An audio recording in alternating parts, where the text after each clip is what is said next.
Let's just be as quick as possible. Not for any trouble. Okay, let's just get started then. Sure.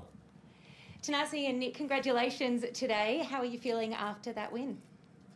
Amazing, obviously. Another win at the AO. You're not going to take that for granted. And we didn't know much about our opponents today, but obviously seeded, so they've had success, had a great year last year. And they were tricky, honestly. The way they served incredibly well. We didn't have many second serve looks at all. I thought maybe, a handful. But again, the ups and downs of that match, we were a bit flat in the second, but then responded well. And to do it with Tanasi again, and this is actually our best run at a Grand Slam ever. So, I think we've come with age, we've matured a little bit. I know I have, definitely. I'm just excited to, I'm going to do everything I can tonight, get a good rest, recover, train. Fuck, listen to me, bro. No, mate, I'm impressed. I haven't seen anything like it. And I'll be ready to go, and I definitely think we've got a good shot at winning this. Great, thank you so much. We will start with our in-room journalists. If any of our online journalists do want to ask questions, so please use the raise your hand function so we know to come to you. Would any of our online journalists like to start? Yeah, boys, I just wanted to ask you said on the court, Nick, that, you can win it. Like, you've beaten top seed, another seeded opponent today. Is that genuinely, like, I know you guys play to entertain, but is winning a Grand Slam doubles title now, like, high on the priority list? Well, yeah, usually I'm either going deep in singles or, we just, lose a bit of focus in doubles and things don't go our way, we don't win the big points. But I definitely feel a different type of feel. Honestly, I feel like favourites out there in the doubles court. The way he's, playing now, he's obviously very confident over the last month he's had, which is amazing to see.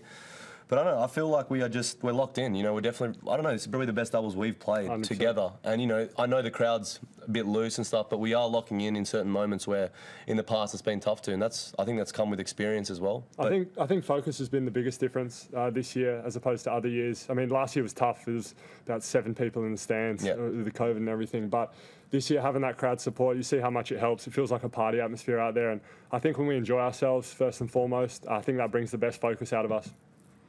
This time last year, guys, you said that the banter on court was 90% social, 10% tactics. Now you've come this far. Have we changed that percentage to a certain Maybe a little bit more. We have changed it for sure. We are. I think that's what I mean. We're just locked in. We're talking about. I know that I'm definitely in a different mindset. I don't know what's happened. I've never been. The man's getting older. He's maturing. I am. Fuck me dead. But yeah, I don't know. I feel different. Like, I feel as if in the past when I played doubles, I feel like I haven't made enough. I haven't done enough on court.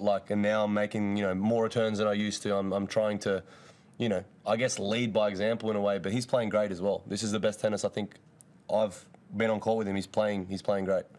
Do you reckon you've brought a new dimension to doubles tennis? What you've done the last couple of weeks, the last week? Can I just answer this? Go ahead. We are bringing the game to new levels, not just on the doubles court. Let's just I saw the TV ratings up for 45%, mate. Let's just get this clear. Yeah? He's happy with No, but let's just be honest.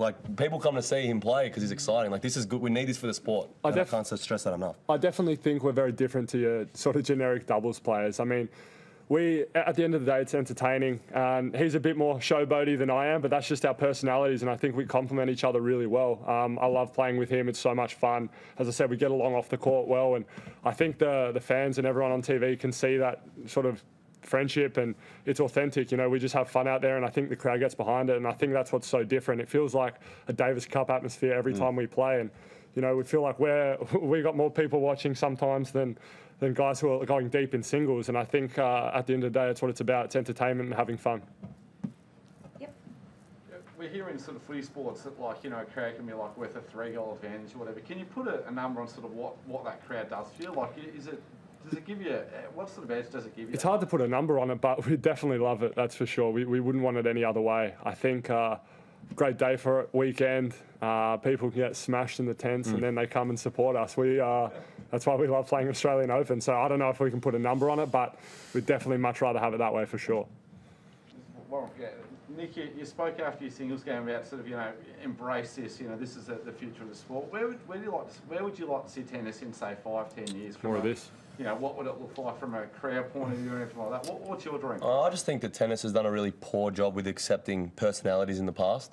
I think they've kind of really only marketed 3 players for the last decade, and now it's kind of caught up with them. So hence they've tried to, push some of the next gen guys, which I think some of them are really exciting. I really like the 2 young Canadians. I think can really do some special things in the sport. But tennis has really, you know, struggled to embrace different personalities, like, and people go about it differently. Like, something about Thanasi when I watch him play singles that glues me to the TV, whether he's losing, whether he's winning. It's just the way he goes about it.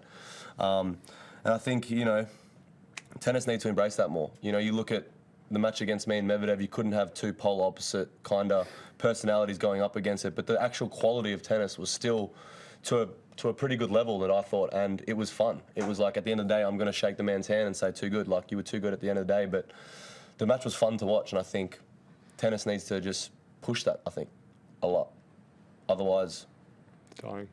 Okay. yeah, it's in trouble. Any final questions in the room? One more final one. One more, just can you shed some light as to what happened after your last game in the locker room? Mate, it was pretty funny. I'm not going to lie. Me and Nick are trying to be professional, so we went into the gym after our doubles match, maybe one of the first times ever. I'm going to be honest, it was Pavic's fitness trainer who came up and he smashed a foam roller against the pole as hard as he can, and I thought he was kind of joking. I wasn't sure if he was about to berate his players. And he came up to Nick and said we were being disrespectful, and Nick hit the opponent with a ball, but that's normal. These doubles players have got unbelievable hands, so you have to go at them. And they said we were showboating, but you know, I'm sure if we played away in Croatia, it would have been the same thing. So it was just our energy, and I think at the end of the day, they were a bit salty they lost. They've won their fair share of tournaments, so I don't know. I thought they'd handle losing a little better than that. But at the end of the day, we're just trying to entertain the crowd. We didn't mean anything disrespectful. We're trying to get ourselves and our energy up. It was a little aggressive on his part, though, for sure. And just, you know, enjoy your flight home. We'll move to our online journalists now. If you do have a question, please use the raise your hand function now. Yes, we will take a question from Craig from Cross Court Promotions. To both of you guys, Craig. Thanos, what's the Gabriel. Nick? Thanos, what's the best thing about playing alongside Nick? And Nick, what's the best thing of playing alongside Thanos? I mean, we're probably going to have similar answers, but we just get along off the court. We've got a lot of the same interests. We have fun. We're mates first and foremost. I said before in an interview, there's a lot of doubles pairings that just play because they're good together, but they don't actually enjoy each other's company off the court. And I think that's what makes us who we are.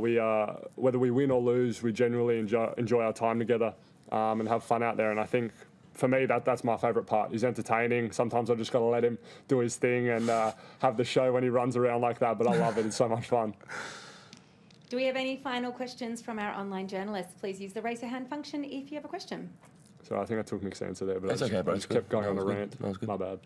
Okay, well, thank you so much to Thank- Thanasi and Nick. Thanks Thank you so so much. much to Take our it easy, in-room guys. and online journalists. That now concludes today's press conference.